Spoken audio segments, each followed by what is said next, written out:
de ce qui est en train de se passer. On est pour, on est contre, on se prononce, on se positionne, mais je pense qu'il faut avoir les clés de lecture qui me semblent être importantes. D'abord, le premier élément, c'est d'abord sur le Sahel, parce que je vois que le titre, c'est les États du Sahel. Il faut comprendre que les États du Sahel ne sont pas que les 3 États du Sahel, ou même ceux qui étaient appelés avant le G5 Sahel, mais que le Sahel comprend du Sénégal jusqu'à la Somalie, et le Maroc, la Libye, d'autres pays font tous partie de ce Sahel où il y a un continuum humain, géographique, géopolitique, etc. Donc il faut comprendre cet élément. Maintenant, pour ce qui concerne l'Alliance des États du Sahel, il a parlé de la partie contre. La partie contre aide seulement à comprendre le contexte. Le Mali, le Burkina, le Niger sont tous des pays en transition. C'est des pays qui ont eu aussi un différend très profond avec le reste des pays de la CEDEAO pour comprendre le sens de ce qui est en train de se passer dans nos États, qui est une crise très profonde qui dépasse juste le label de coup d'État, parce que si on prend le Mali, le Burkina, aujourd'hui, ce sont des pays qui avaient perdu entre 40 et 60% de leur territoire dû à l'insécurité, au terrorisme, à l'intervention de l'OTAN en Libye qui a déstructuré et déstabilisé toute la région. Et ce matin, dans le panel sur la démocratie, on est revenu encore dessus pour dire que oui, mais tout le monde veut la démocratie, c'est une valeur universelle, mais la démocratie ne peut exister que dans un État. Et nous, on n'avait pas d'État. On est en train de construire des États. Et nos interlocuteurs sont en train de préparer des élections. Donc on ne peut pas se comprendre. Donc je pense que ça nous a amené dans un différend extrêmement profond avec le reste de la région. Et des sanctions ont été imposées à nos pays. Ce qui me semble aussi normal, il ne faut pas qu'on pense que ce n'est pas normal. La CEDEAO a ses règles, nous en étions membres, nous avons accepté ces règles, mais la plupart de ces règles, c'est la suspension de nos organisations quand il y a des changements dits anticonstitutionnels. Mais il y a eu des sanctions économiques et financières qui ont été imposées à ces pays sans aucune base légale. Il n'y a aucun traité, aucun texte de la CEDEAO qui est prévu qu'on puisse fermer les frontières. Jusqu'à demain. J'espère que des juristes pourront nous donner la réponse. On a utilisé l'Union économique et monétaire pour fermer nos banques centrales, pour fermer nos comptes bancaires des États, pour affamer les populations. Dans le cas du Niger, même les médicaments n'étaient pas autorisés. Pourtant, l'article 4 du statut de la Banque centrale indique que la banque ne peut recevoir d'injonction d'aucun autre organe, fût-il l'organe des chefs d'État. Mais ça a été fait. Bon, je pense que ça a été des erreurs qui ont, de mon point de vue, touché à l'ADN même de l'organisation. Parce qu'une organisation qui est faite pour intégrer, si elle commence à désintégrer, elle attaque son ADN. Et ça crée un fossé entre nous. On a essayé d'expliquer à nos amis de la CEDEAO, la suspension ne veut pas dire ostracisme et exclusion. Je suis heureux que ma sœur Barbosa est ici, elle était ministre des Affaires étrangères de la Guinée-Bissau. La dernière discussion qu'on a eue avec la CEDEAO, c'était justement à Addis Abeba, si je ne me trompe pas, en janvier ou février 2023. On a eu un échange avec elle. Elle était présidente du Conseil des ministres de la CEDEAO. On dit, si vous ne faites pas attention avec la politique des sanctions, on va aller vers une cassure. Parce que même si on est suspendu, il y a un minimum d'engagement. On dit, il faut là que l'engagement reste sur 3 questions. 1. Si vous discutez des questions qui touchent à nos pays, appelez-nous au moins pour 15 minutes. Écoutez-nous, on quitte la salle. 2, si vous discutez des questions de sécurité, ça ne peut pas se faire sans le Mali, sans le Burkina. À l'époque, j'étais avec, on était 3, ministre des Affaires étrangères, le Burkina, le Mali et la Guinée à l'époque. Et le 3e élément, on a dit, s'il y a des questions humanitaires, ça ne peut pas se faire sans nous. Et on nous a dit, mais pourquoi on a demandé ça? On a même accru les sanctions, on a ajouté les ministres des Affaires étrangères et même les chefs d'État. Ça nous a mené à la cassure.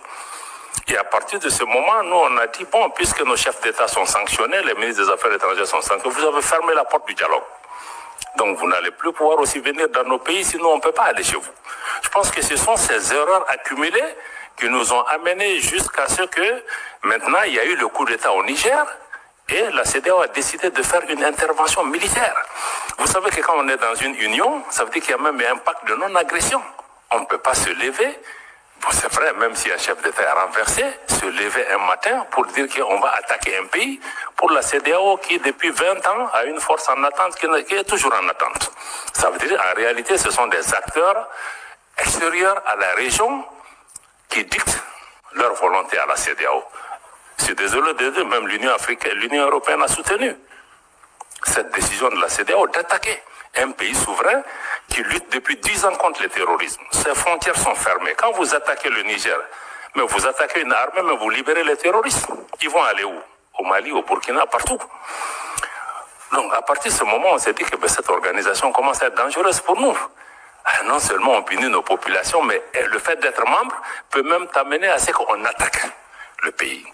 Donc c'est là que le Mali et le Burkina ont décidé que si la CEDEAO attaque le Niger, mais nous qui considérons que nous on est entré en guerre contre l'organisation.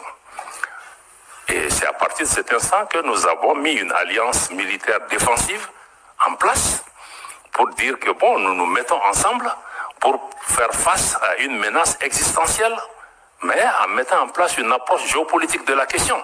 Nous nous réunissons pour nous défendre d'abord. Mais en faisant ça aussi, on s'est dit, bon, c'est pas seulement une alliance. Je pense que c'est notre réponse qui a d'ailleurs dissuadé. En définitive, les gens ont commencé à comprendre que, bon, Niamey, ça ne sera pas une promenade de santé. On va faire face à 3 armées qui sont en guerre depuis 10 ans. Bon, donc, je pense que ça nous a amené à ça. Et on s'est dit, bon, on va aller au-delà de l'alliance militaire pour créer, le 16 septembre 2023, donc on a créé l'alliance des États du Sahel sur la base de la charte du Liptako-Gourma. Mais on est en train de travailler maintenant pour aller beaucoup plus loin que ça. Pourquoi on veut aller beaucoup plus loin que ça? Ça, c'est la partie, on était dans la partie contre, comme tu as dit, c'est créer contre, mais ça, c'est juste expliquer le contexte.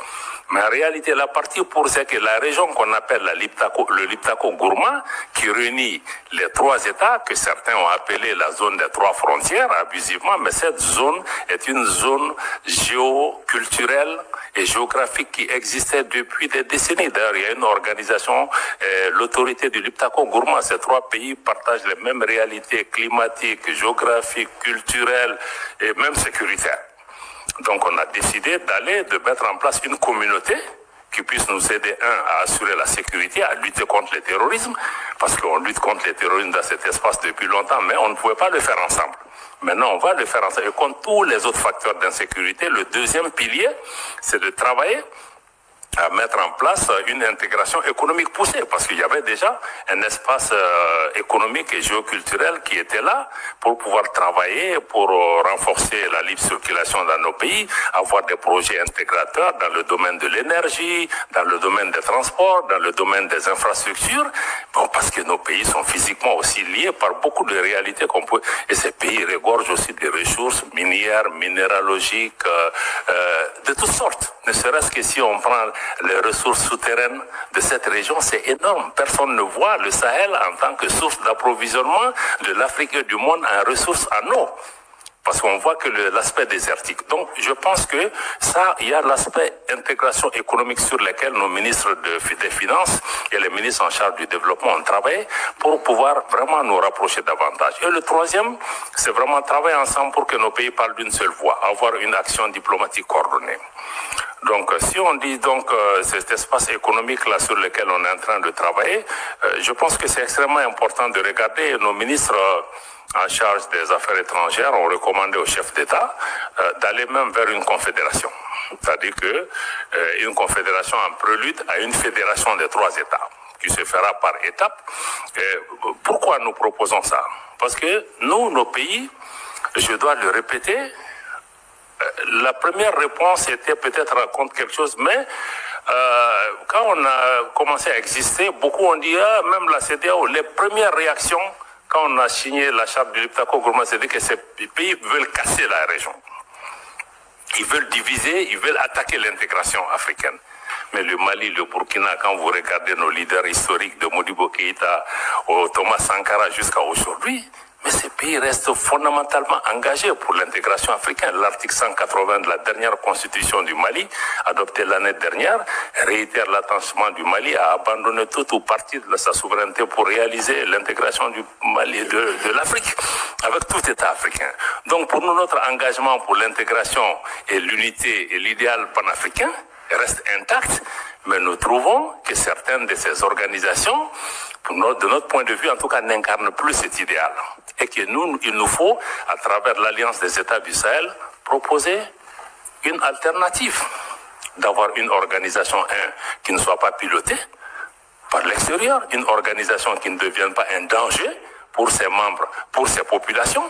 Comment on peut travailler à rapprocher nos populations en mettant en place une autre façon de faire. Je pense que c'est là où il me semble être important que vous compreniez, qu'on soit pour la CEDEAO, pour l'UEMOA, ou comprenez qu'avec l'AES, il y a une nouvelle donne géopolitique qui est là. Que vous l'aimez, que vous l'aimiez pas, peu importe. Deux, pour nous, le sort de nos pays ne va pas se décider à Bruxelles, à Paris, à Washington ou à Londres. Ça se décidera à Bamako, à Ouagadougou, à Niamey, etc. Donc cette réalité géopolitique est là, il faut la suivre. Il faut regarder ce qui est en train de se passer. Bon, naturellement, nous partageons le même espace que la CEDEAO, l'UEMOA, d'autres pays qui sont des pays voisins, des pays frères. On est des peuples frères. Avec le Bénin, nos pays, mais on vit ensemble, on va partager cet espace. Donc il va falloir qu'on discute des modalités de vivre en commun. Et je pense qu'il faut le dialogue. Je pense qu'Emmanuel a insisté sur ça. Il faut le dialogue. À mon avis, le dialogue est important. C'est ce que nous-mêmes nous avions demandé avant d'être sanctionnés. Donc on ne peut pas être donné ici. C'est la première sortie pour nous, États membres de l'AES, en dehors de l'Afrique.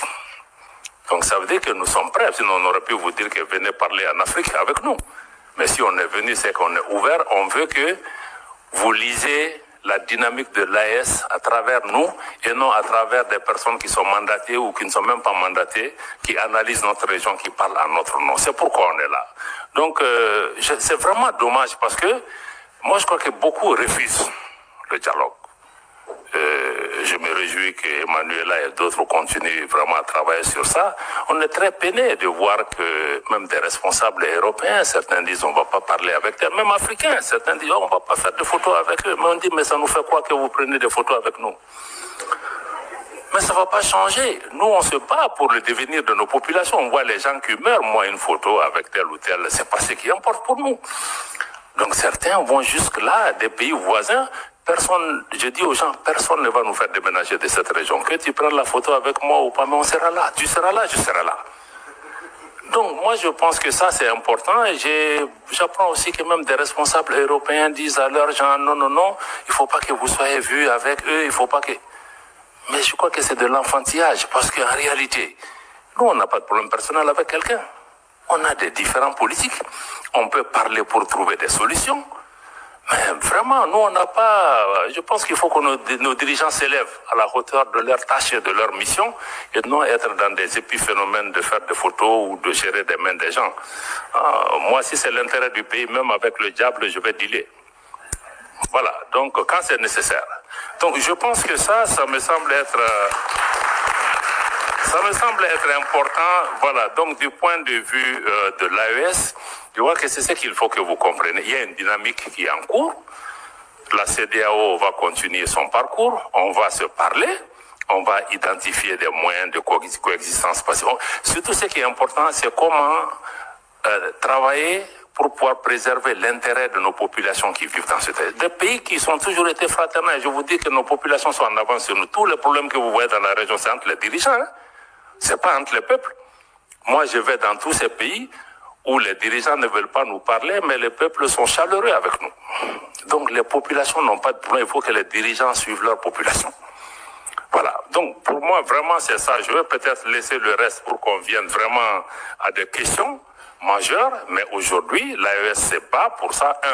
Pour une gouvernance améliorée, une gouvernance qui réponde aux préoccupations de nos populations. Préoccupation numéro 1, sécuritaire. Sécuritaire pour reprendre en main nos États. Et ensuite créer des modèles de gouvernance qui peuvent être deux. Mais il faut une économie, il faut une transformation structurelle de nos économies pour que nos économies profitent à nos populations. Parce que toutes ces richesses qui sont là, nous, au État de l'AES, nous voulons désormais discuter différemment. avec ces États, parce que les anciennes puissances coloniales ou d'autres, il y avait des dons qui étaient là. Nous, on n'est plus dans ça. On veut rabattre les cartes pour regarder. On veut naturellement que les partenaires qui viennent gagnent, mais qu'en priorité, nos populations gagnent. Et on sait que les ressources sur lesquelles on est assis nous permettent de discuter d'abord pour que ça bénéficie à nos populations. Si d'autres partenaires en bénéficient aussi, c'est tant mieux. Donc nous sommes dans cette ouverture, réaffirmer notre souveraineté, y compris la souveraineté économique, le contrôle de nos matières premières, qu'on puisse discuter les choses par rapport à ça. Et sur le plan global, nous voulons travailler au niveau pour un monde multipolaire. Un monde où ce n'est pas un club de 2, 3, 4 pays qui contrôlent le monde, mais que les forces politiques, économiques, sociales qui sont apparues dans le monde, que chaque voix compte, qu'il y ait plus d'équité, que la politique de 2 poids, 2 mesures, ça cesse. Qu'on cesse aussi d'instrumentaliser les Africains les uns contre les autres, parce que moi je trouve que même notre différend avec la CEDEAO, c'est d'autres qui nous distraient. On n'en a pas besoin. Donc je vais vraiment attendre les questions pour pouvoir vous revenir, pour dire qu'encore une fois, si l'AES a été créé dans un contexte pour réagir à quelque chose, aujourd'hui nous sommes dans une dynamique de construction d'une intégration régionale, d'une autre approche à cette intégration régionale, une intégration qui, de notre point de vue, doit être une véritable intégration des peuples et non une intégration d'État ou de chefs d'État. Voilà, c'est vraiment la dynamique que nous partageons avec le Burkina et le Niger. Et aujourd'hui, sur le plan de la sécurité, nous travaillons, il y a des résultats probants sur le terrain. Le Mali, aujourd'hui, après 10 ans de présence étrangère, a aujourd'hui le contrôle de l'ensemble de son territoire national. Et la reprise de Kidal, il y a quelques mois, est un exemple concret. Et il y a beaucoup de Kidal qui vont se passer aussi sur le terrain, dans notre espace. Nous souhaitons que vous soyez des observateurs objectifs avisés et que vous regardez comment vous engagez avec cet espace, mais avec ou sans vous, nous allons avancer. Il faut que les gens aussi comprennent ça. Si les Européens ne sont pas là, les Chinois seront là, les Russes seront là, les Australiens seront là. Donc aujourd'hui, là, on n'est marié à personne. Voilà. Je m'arrête là.